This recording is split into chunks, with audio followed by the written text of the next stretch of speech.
Yan guys, nakabalik tayo dito sa mini farm ni Sir Aljon. Ayan, tingin muna tayo dito sa paligid ng area niya. Wow, napakaganda guys. Nakabikat talaga yung dito sa ilalim. Ayan, kung makikita nyo, talagang ito perfect ito na style sa hanger portion ng ating mga kulungan, para walang stagnant, o kung meron mang stagnant na tubig dito kapag umuulan ay ma-wash out. Ayan, may hagdanan dito at so yung kanyang tubigan. Ayan guys, so isang PVC lang po yung ginamit niya. Ayan, so ito po lahat ay 150 heads. So dyan tutulo yung tubig ulan dyan at papunta doon sa ilalim. So talagang mawawas out yung mga ipot na dyan, malalaglag na mga ipot dyan. Ito guys, oh, mayroon pang nuno sa punso. So ito na yun guys. Tingnan natin yung mga ducklings niya. Mga ducklings pa ito kasi nga mga ilang weeks na ito, John? 4 weeks. 3 weeks and a half pa din. 3 weeks and a half. Yan guys, oh. Ganyan lang yung mga style ng paakyatan niya. So lang, same design sa mga bago nating ginagawang kulungan. Malaki na yung hanger portion at dito yung lapag. So 150 heads ito lahat, John. 150 heads. So talagang matataba guys, oh. Ano na yung pinapakain mo nito ngayon? Startix. So Philmico brand, Startix yung ginamit niya na brand na feeds. Yung isang sako, mga ilang araw mauubos sa 150 heads? 8 to 9. 8 to 9 days.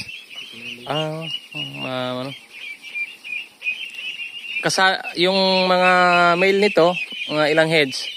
20 yung male. 20 plus 150 na female. So mga 170 lahat. Sobra. Ayan, mayroong division dyan. So every dito mga 75 or 80. 85 yung dito na box. At dito 85 na box. So ganito lang guys yung ginamit niya na mga materyales, mga kawayan, kahoy. Ayan, kasi nga medyo hindi mapapakuan yung kawayan guys. Ang maganda gamitin kapag kawayan yung ating, anong tawag dyan? Parlance? Kapag kawayan yung ating i-parlance, yung textro yung gamitin natin na pangyero. So ayan, yung mga poste niya, ayan, round log. Sa 150 heads, John,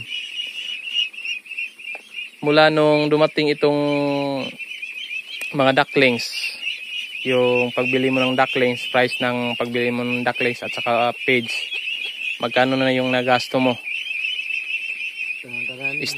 Estimate mo lang lahat. 32,000 dala na dito sa building. Ayan guys, sa mga nagtatanong dyan kung kung magkano yung magasto sa 150 heads, total po ito mga 180 heads total, lahat mga 170 total. So nasa mga magkano yun dyan? 32,000.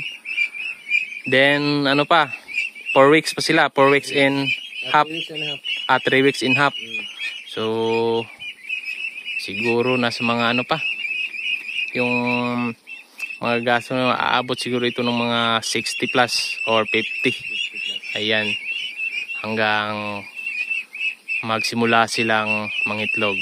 So sa 150 heads, dapat meron tayong budget na mga 50 plus or 60,000 sa 150 heads. Then yung duck house natin, low cost lang, kawayan, kahoy. Ayan. So talagang ganito lang guys, oh. Simple. So kapag mag-laying na ito guys, makapangitlog na, meron ng income, so pwede ka nang magdagdag ng panibagong batch. Kasi nga yung income mo nito, pwede mo na yun yung gagastusin mo sa bago mong batch paggawa ng building. So talagang ano lang, huwag ka munang expand mo lang talaga. Ayan.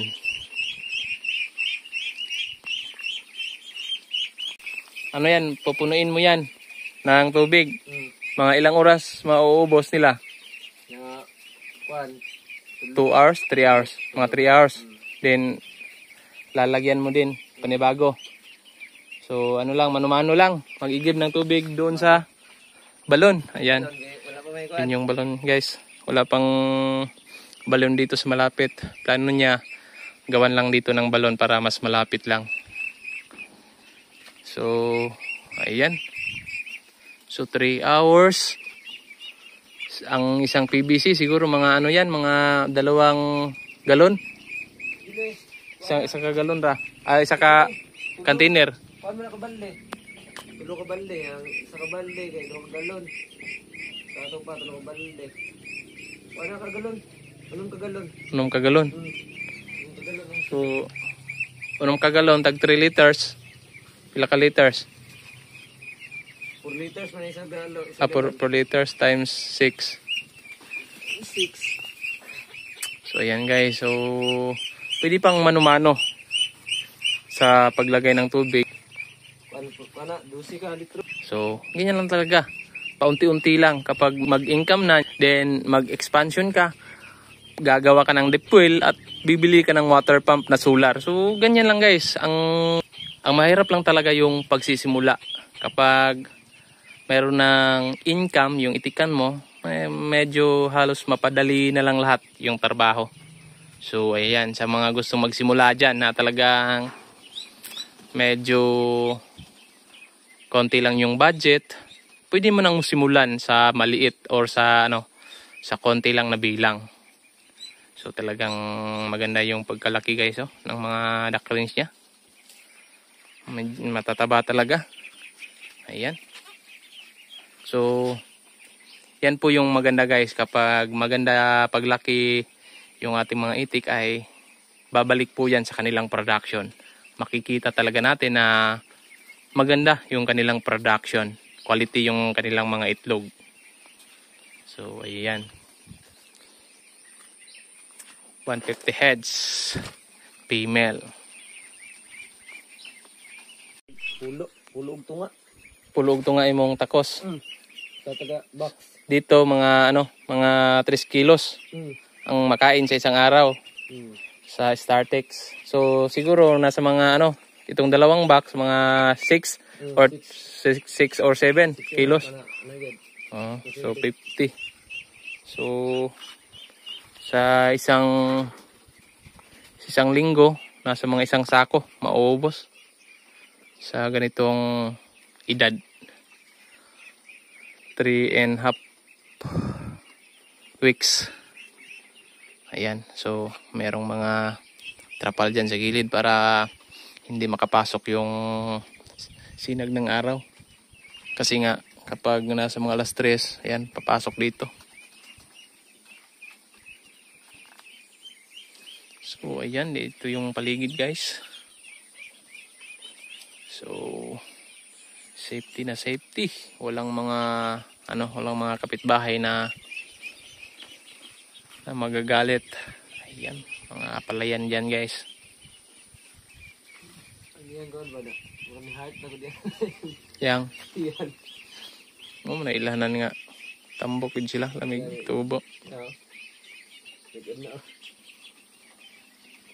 Murag camel ba? Bitay ang liyog.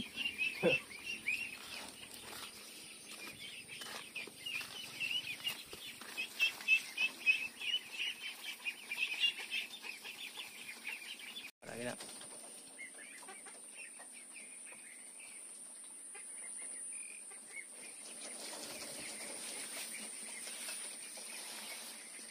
Yan guys, pa-relax-relax.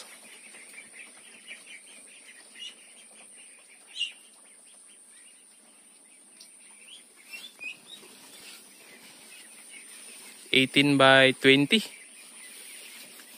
yung sukat ng kulungan na ito. 22?